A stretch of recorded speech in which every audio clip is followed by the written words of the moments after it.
La puerta abierta. Educación, salud, artes y letras. Todo en un mismo espacio. La puerta abierta. Un programa para los estudiantes del Centro Nacional de Educación Helen Keller. La puerta abierta. Pase adelante.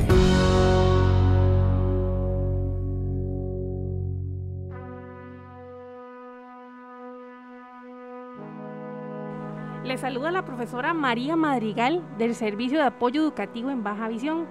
En esta oportunidad tengo el agrado de brindarles el discurso del Bicentenario. Como referencia para este discurso, utilicé la reseña que elaboró María de los Ángeles Acuña León, directora del Centro de Investigación en Identidad y Cultura Latinoamericanas. De sus hijos será la ilusión. ¿Cómo se habrá sentido esa ilusión para las personas costarricenses de hace 200 años? ¿Para quiénes fue la independencia? ¿Qué fue de aquellas poblaciones socialmente vulnerables en aquella época? Me refiero a las mujeres, personas indígenas, mestizos y africanos que también fueron hijos de la misma patria en 1821. Para ese año, Centroamérica logra independizarse del Imperio Español. Sin embargo, nuestro país en ese momento venía de un pasado de pobreza, dominación y abandono por parte de la corona española.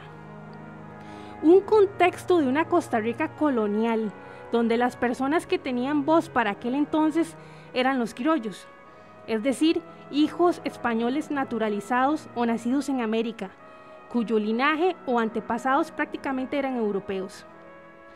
La participación de estas poblaciones en los procesos políticos fue negada. Mujeres, mestizos y africanos fueron olvidados. La interpretación del pasado colonial costarricense separa la historia de dichos grupos sociales de la historia real que nos han contado. Actualmente, la situación a nivel social no es muy distinta. Seguimos viviendo con una creciente desigualdad económica y social, debido a que el país presenta diferencias regionales muy marcadas, determinadas por relaciones de género, de edad, estatus migratorio o condición de persona refugiada. En 200 años, el concepto de independencia ha cambiado muchísimo. Para el siglo XXI, la independencia representaba aquella fiesta cultural riquísima. Hasta el 2019 nos había alegría, a picadillos, abanderados, bombas, decoraciones, bastoneras, trajes y bailes típicos, y bandas de personas estudiantes que nos recuerdan que desde 1869 el Estado apostó por la educación gratuita.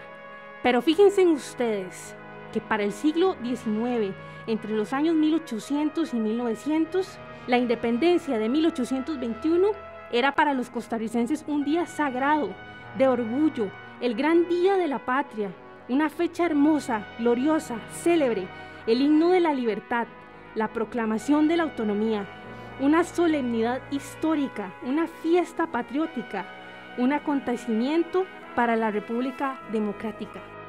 Hoy celebramos 200 años de independencia, junto con dos pandemias que compartimos, la de la COVID-19 y la del olvido del verdadero sentir patriótico. A nivel de gobierno, ¿cuántas veces el patriotismo se ha visto reflejado en las luchas por el medio ambiente, contra el fraude fiscal, contra la violencia, contra la violación de los derechos humanos o contra la clase política corrupta?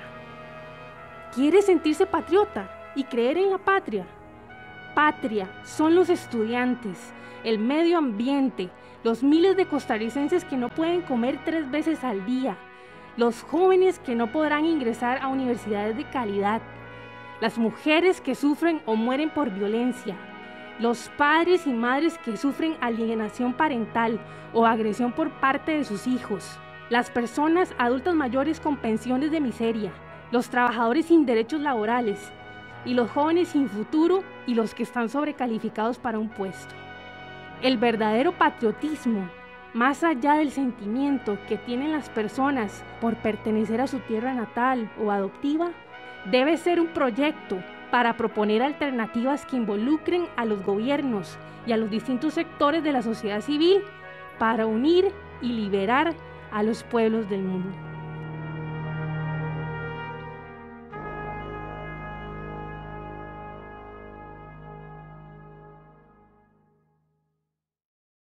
Y con este gran discurso a cargo de la docente María Madrigal, abrimos la puerta al episodio número 54 de La Puerta Abierta Podcast. Espero que esté muy bien. Les doy la bienvenida a un nuevo episodio dedicado a la independencia de nuestro país. Y es que 200 años como una república independiente. ¿Se imaginan qué montón?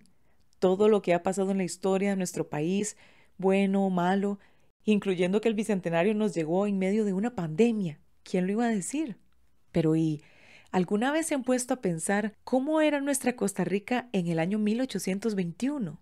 La siguiente reseña fue elaborada a partir de varios artículos del periódico La Nación de este año, que a su vez responde a las investigaciones de diferentes historiadores.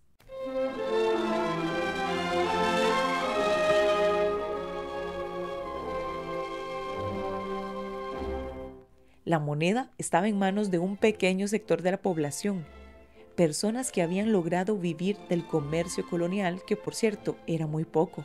La mayoría de los habitantes no utilizaban monedas, ya que vivían de actividades de autosubsistencia, es decir, que ellos mismos producían lo que necesitaban o lo conseguían con sus vecinos a través del trueque o el pago con medios alternativos, como lo fueron las semillas de cacao. Y es que el cacao fue una moneda autorizada desde inicios del siglo XVIII y se siguió utilizando hasta la primer parte de los años 1800 como una especie de moneda menor. Los expertos afirman que, aunque es cierto que Costa Rica escaseaba de muchos productos y servicios y que había mucha pobreza, no era totalmente pobre. Lo que pasa es que la riqueza estaba en pocas manos, es decir, era una sociedad como aún existen hoy en día. Muchas personas se dedicaban a la agricultura y el autoconsumo y cultivaban cacao, que dicho sea de paso, era un producto muy demandado por Europa. El cacao y el trueque funcionaron como medio de intercambio, como una especie de dinero, que en ese momento era casi inexistente para la mayoría de la población. Pero esto empezó a cambiar por ahí de los años 1830 y 40, con una mayor apertura comercial, a partir de las exportaciones de nuestro grano de oro, el café. Fue entonces cuando la economía empezó a cambiar. La producción se empezó a exportar a Inglaterra y además aumentó la producción de granos básicos y el ganado. ¿Qué características tenía nuestra población? Para 1821, toda Costa Rica contaba con aproximadamente 60,000 habitantes. 9 de cada 10 personas vivían en el Valle Central y en su mayoría eran mestizos y descendientes de españoles, pero también había afrodescendientes e indígenas, es decir, que Costa Rica siempre ha sido un territorio de mezcla cultural. Costa Rica era la provincia más alejada de la región centroamericana, por lo que los españoles preferían vivir en Guatemala o en Nicaragua. Los adultos difícilmente llegaban a vivir más allá de los 60 años. En cambio, alrededor de 1820, 4 de cada 10 habitantes tenían menos de 14 años. El grupo más grande era el de los niños entre los 0 y los 4 años, quienes representaban un 15% del total de residentes. Las mujeres llegaban a tener en promedio 6 o 7 niños, y la mayoría de la gente moría por enfermedades infecciosas, porque no había mucha manera de combatirlas.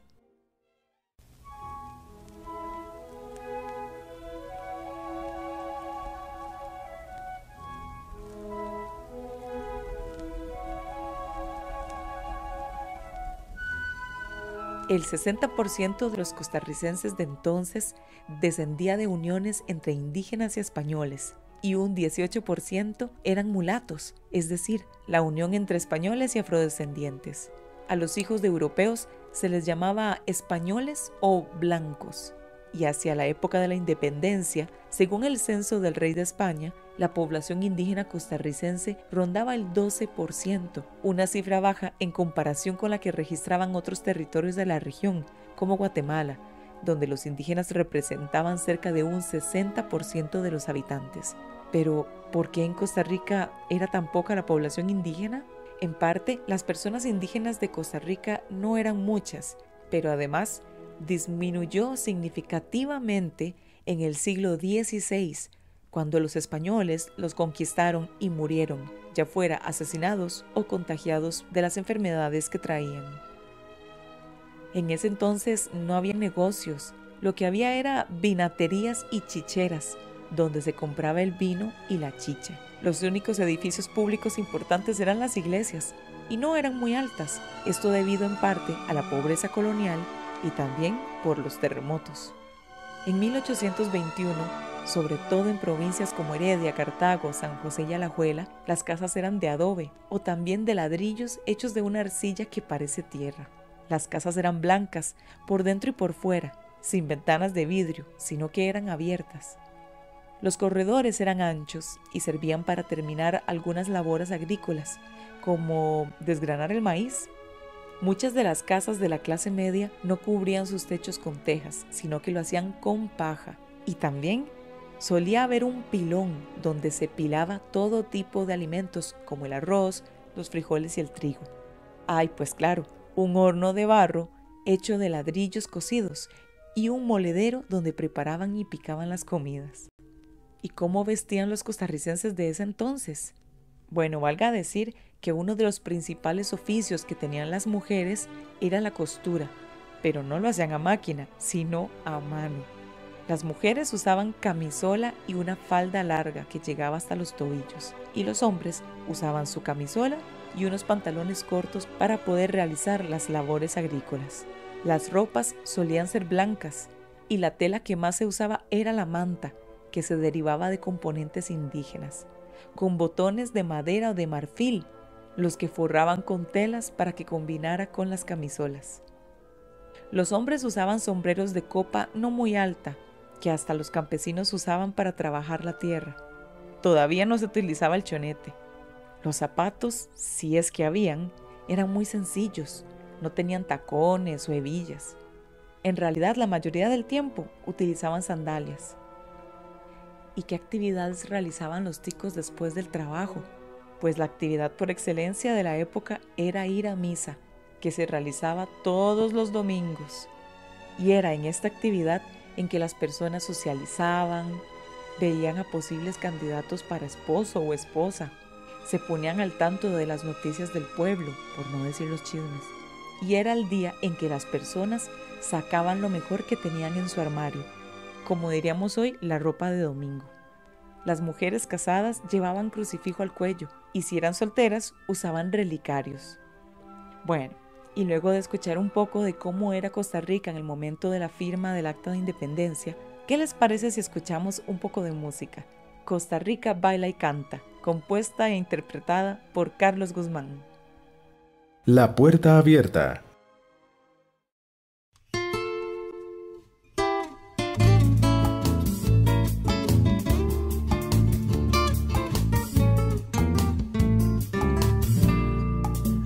Ranchitos abiertos bailan y se ven reír 4 chiquitas inditas de telire y de bribri, mientras la gente de Cañas, de Nandayure y Bolsón se preparan una fiesta con el vino de Coyol. En la zona de Los Santos, Río Conejo y San Gabriel hay tamalitos calientes y arracache pa' comer. Por el lado de Tucurrique se pone bueno el fiestón, cuando están los pejibayes con jarrete en el hoyón. Costa Rica baila y canta con alegría y pasión, y con unos buenos gritos que salen del corazón. Costa Rica baila y canta de la playa a la montaña. Costa Rica baila y canta de la playa a la montaña.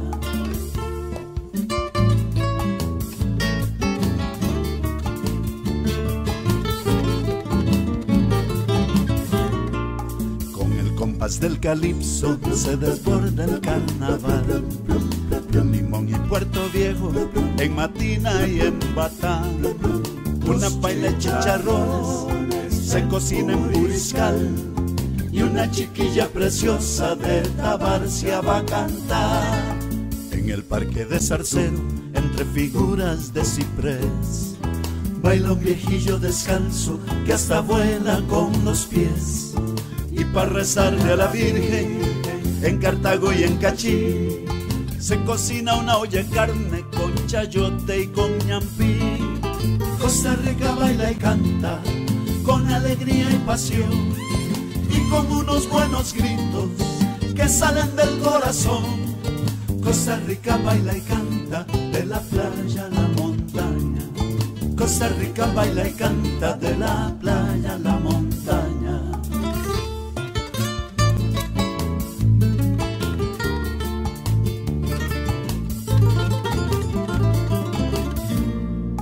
Por la llanura que eleva imponente al arenal, suena el himno de San Carlos, melodía tradicional. O cuando vienen los santos saludando a San Ramón, se pone alegre el gentío con respeto y devoción. En un salón de paso ancho se deslizan sin parar, con brinquitos de swing criollo todos salen a bailar. Y por los campos de Heredia, en Parrita y Miramar, bailan y cantan los ticos a este terruño de paz. Costa Rica baila y canta con alegría y pasión, y con unos buenos gritos que salen del corazón. Costa Rica baila y canta de la playa a la montaña. Costa Rica baila y canta de la playa a la montaña.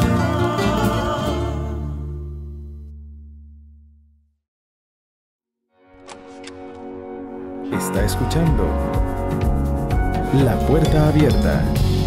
Pase adelante.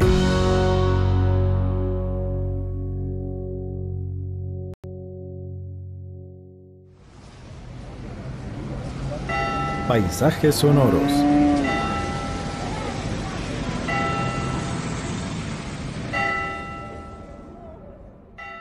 Así suena el paisaje sonoro del barrio Los Sauces, en San Francisco de Desamparados.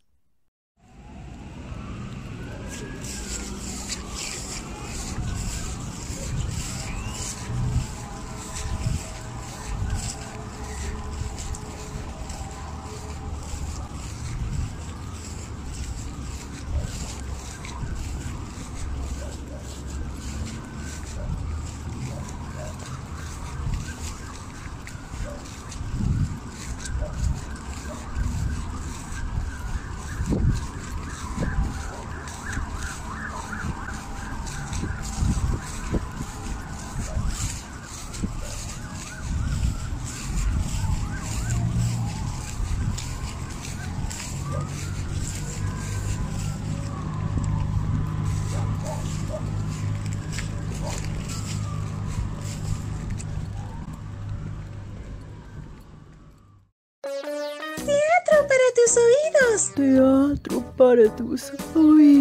Teatro para tus oídos. Teatro para tus oídos. Teatro para tus oídos. La Puerta Abierta presenta Teatro para tus oídos.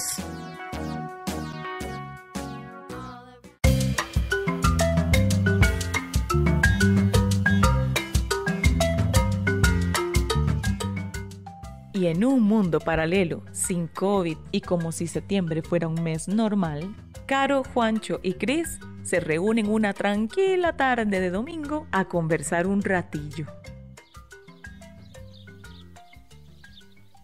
Septiembre otra vez de nuevo, todas las casas decoradas y los negocios con la bandera tricolor, en algunos trabajos comidas típicas, actos cívicos por todo lado y la patriótica y soy tico también escuchándose por todas partes. Uy, sí. Y empieza el corre-corre de todos los profes de todas las materias, organizando todo eso que acabas de mencionar. ¡Qué carreras! Más los de música, eso sí la sufren, armando bandas y coros y cimarronas. Y pensar que la independencia llegó así de repente, de la nada. Llegó un día una carta como con un mes de atraso diciéndonos que éramos libres y tan, póngale la firma, apague y vámonos. Claro, creo que ese es un toque equivocado con respecto a eso, o sea, así como que vos puedas asegurar que la independencia llegó de la nada correcto. Pero sí fue así. Siempre nos han dicho que no tuvimos que luchar por la independencia, sino que nos llegó. Ni guerra hubo.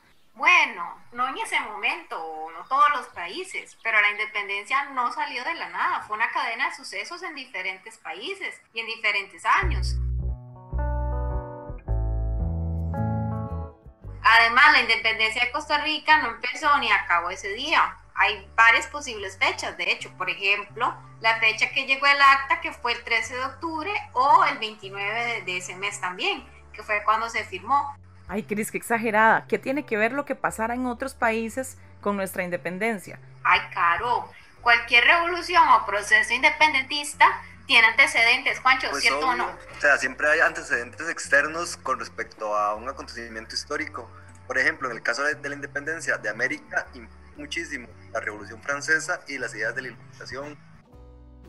Cuando se elimina la monarquía en Francia, el pueblo también adquiere más poder y todas esas ideas llegan a América. Ay, por favor, la Revolución Francesa fue en 1789 y nuestra independencia en 1821. Pero sí influyó, Caro, no seas porfiada. Bueno, pero no se enoje, está bien. También se cuenta como antecedente la independencia de lo que hoy es Estados Unidos en 1776, la Revolución de Haití en 1804 para liberarse del colonialismo francés, en 1808 la crisis que vivió España porque los invadió Napoleón. Napoleón, el francés chiquitillo ese que invadió a todo mundo, bueno, menos a Rusia, ese Napo. Ese mismo invadió España. Es un poco como curiosa la historia, pero bueno, te la voy a contar rápido.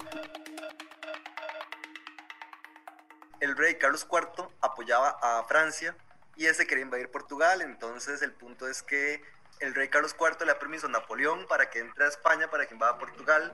Napoleón se aprovecha y ahí invade a España. Y para hacerte más corta la historia, el punto es que Napoleón pone a su hermano José Bonaparte. Toda la gente está inconforme con que un francés gobierne España y eso genera todo un caos político. O sea, los españoles no quisieron que les hicieran lo que ellos le hicieron durante siglos a toda América. En fin, la hipocresía. Y para ser así como más reciente, las fechas más importantes que hubo cercanos a la independencia, estuvo una revuelta en El Salvador en 1811, revueltas en Nicaragua entre 1814 y 1821, por último el acontecimiento así como el detonante que genera todo lo de la independencia en Centroamérica, son los acontecimientos que se dan en México en febrero de 1821. Ah, sí, cierto, Juancho. Ah, sí, claro, ¿cómo se me va a ir esa? No sabes, ¿verdad? No, ni la más mínima idea. La cosa es que México era parte de lo que se conocía como el Virreinato de Nueva España, que sería lo que actualmente es México y Centroamérica. Todas esas ideas llegan a Guatemala el 13 de septiembre y ahí el gobernador reúne a personas de la municipalidad y también personas de la iglesia para que tomaran una decisión en conjunto con personas que tenían influencias por intereses políticos y económicos para ver qué decisión tomaban al respecto. Ah, sí, siempre hay personas con intereses políticos y económicos en todo. Y bueno, esos 56 viejillos se sentaron para sopesar los pros y los contras de la independencia y al final deciden que el 15 de septiembre firmaron el acta de independencia de Guatemala. Y la verdad es que no fue automáticamente para toda la región. Ah, ¿cómo que no? No, Guatemala envió a las demás provincias la proclamación de su independencia y las invitó a considerarlo. Pero no es que fue automático, porque algunos podrían querer seguir perteneciendo a España. Bueno, querer no, sino que les podría convenir. De hecho, al independizarse de España, la idea era anexarse al Imperio Mexicano. Entonces, por ejemplo, El Salvador toma la decisión de independizarse el 21 de septiembre, Honduras el 28 de septiembre. En el caso de Nicaragua llega el 29 y el obispo Jerez no toma la decisión automática de independizarse porque tenía afinidad con la monarquía. Ay, nunca falta un zapazo. Digo. Por eso es que redactan la famosa Acta de los Nublados. Ah, santo que esa sí me la sé. Bueno, lo leí en Google. El ayuntamiento confirmó la lealtad de España, rechazando el acta de Guatemala. Y en esa acta nos dicen a los costarricenses que tranquilos, que nadie haga loco, no hagan las mismas de los guatemaltecos, porque el rey Fernando podría castigar severamente a todos los insurrectos. Entonces, esas dos cartas, ¿cuándo es que llegan? Llegan el 13 de octubre. ¿Qué? Un mes después de firmada el acta en Guatemala. Juepucha, más dormidos. Ya, mujer, ¿qué esperabas si era 1821? tenían que traerla a caballo. Además, en Nicaragua la retuvieron varios días porque no querían soltar el imperio. Bueno, y se firmó el acta de independencia el 14 o el 15 de octubre, supongo. No, se firma hasta el 29 de octubre. Ay, Dios mío, dormidos es un piropo. No es eso. Muchacha, es que vos crees que todo en la historia es una línea recta. Fueron cautelosos. Las autoridades entendieron que no era una decisión a la ligera, más tomando en cuenta que Nicaragua no estaba convencida aún y con esa acta de los nublados que los dejó medio bateados. Entonces lo que hicieron fue convocar a los principales poblados en Cartago, que era la capital. Cartaguito campeón. Bueno, el punto es que el 25 de octubre se convoca una reunión para ver qué se haga con respecto al tema. Y el 28, José Santos Lombardo, un Cartago muy pero muy letrado, el cual era maestro y escribano, decide tomar el cuartel general. Él considera que era mejor tomar el cuartel general porque iba a haber gente que estaba a favor y en contra de la independencia. Entonces, para evitar un derramamiento de sangre, y hubo un cabildo el 29 de octubre. Suave, que era un cabildo. Es como una junta municipal donde se toman decisiones importantes para la sociedad. En un cabildo cerrado solo asisten autoridades, pero en uno abierto como ese puede participar el pueblo en la toma de decisiones. Estás volando. Yo, mamilla. Bueno, como iba diciendo, entonces el 29 de octubre se firma el acta de independencia en Cartago y fue hasta el 1 de diciembre que se firma la primera constitución. Pacto de Concordia o Pacto Social Fundamental Interino de Costa Rica. Y una cosa, si el acta de independencia se firmó el 29 de octubre, ¿por qué celebramos el 15 de septiembre? Suave. ¿Y por qué el 14 también hay un acto cívico y desfile? A ver, lo del 14 lo van a explicar dentro de un rato en otro segmento del programa, así que suave un toque. Bueno. Y sobre el 15, 2 años después de la independencia, las llamadas Provincias Unidas de Centroamérica deciden en el Congreso General unificar la celebración de estos países y escogen el 15 de septiembre, porque se ve como la fecha detonante de la independencia de toda la región.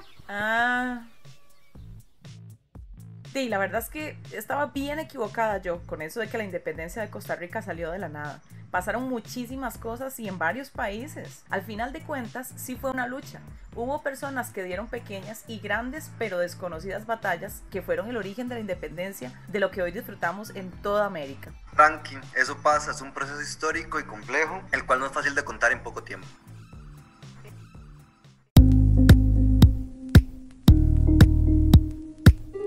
Y esta reseña que acabamos de escuchar la realizamos hace un año con los profesores invitados Juan Miguel Hernández y Cristina Wong del Liceo Franco Costarricense, y quisimos retomarla este año porque aparte del gran esfuerzo y el tiempo que nos tomó realizarla, tiene muchos datos importantes de recordar y de una manera bastante entretenida. A ellos y a nuestra profesora María Madrigal, agradecerles por ser parte de este programa educativo para los estudiantes del Centro Nacional de Educación Helen Keller. Nos encontramos la próxima semana en el episodio número 55 de La Puerta Abierta Podcast. Yo soy Carolina Campos Arce y espero que se encuentren muy bien. Hasta pronto. Síganos en YouTube. La Puerta Abierta Podcast.